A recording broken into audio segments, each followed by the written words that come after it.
use of the law. And this brings us to the first law of economics, which he talked about before. It's called the law of scarcity. The law of scarcity says that for any product or service to have value, it must be scarce or limited relative to the demand for it. If it's not scarce, then the price will be low. If it is scarce and people really want it, the price will be high, just like bidding in an auction, which is what the marketplace is. An economic good, is what they call, is one for which there's a greater demand than there is available supply. Homes, cars, clothes, food are economic goods, and therefore are valuable and have prices because they are scarce relative to the number of people who want them. Oxygen, on the other hand, is available in unlimited amounts to everyone who wants to breathe. Therefore, it has no economic value. Except, when does oxygen have economic value? Well, I'll tell you this. When you're down 50 or 60 feet and your tanks run out of oxygen and you need oxygen from someone else, then oxygen has an extraordinary value because now it is desired and it is scarce.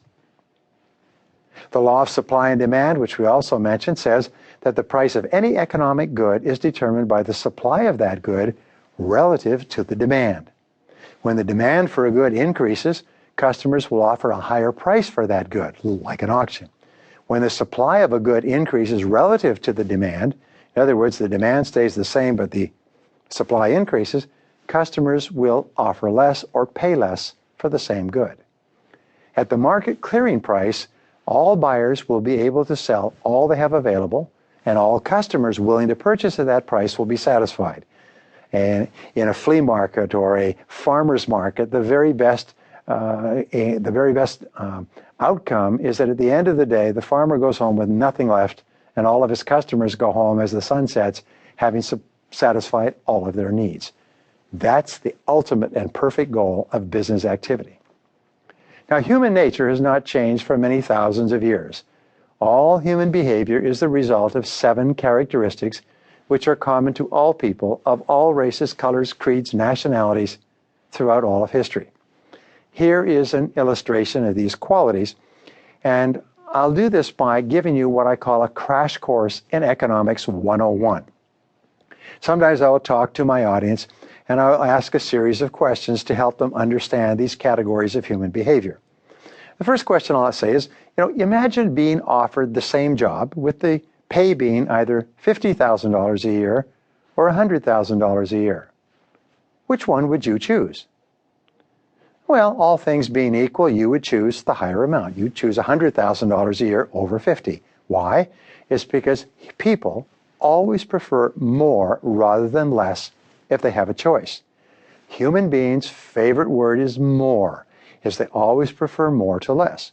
This means that everyone, using this definition, is greedy in his or her economic choices. Now, some people get offended by this and they say, well, wait a minute, but all business people prefer more to less. All human beings prefer more to less. There's nothing wrong with being greedy. The word greedy is a word that has been created in politics and religion to beat people with, because human beings cannot avoid being greedy. In gravity, things fall down. Human beings prefer more to less. That's just the way it is. It is only the way that they demonstrate this. If they demonstrate it in harmful behaviors to others and to themselves, then it's a bad quality. If they demonstrate it by finding better, faster, cheaper ways to serve more people and make more money by helping people, then it's a good quality.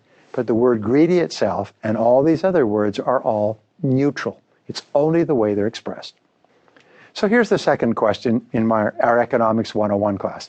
Imagine that you could receive $100,000 per year for an easy job, or you could receive the same amount for a difficult job. Which one would you choose? Well, the answer is that all things being equal, you would always choose the easier job rather than the harder job. You see, it is not possible for a human being to choose a harder way to accomplish a task if there's an easier way available. Sometimes we refer to the law of least resistance, that human beings always take the way of least resistance to do anything. Human nature is like water. It always flows downhill. If you choose the easier way over the harder way, it means that in this sense, everyone is lazy in both their personal and economic lives.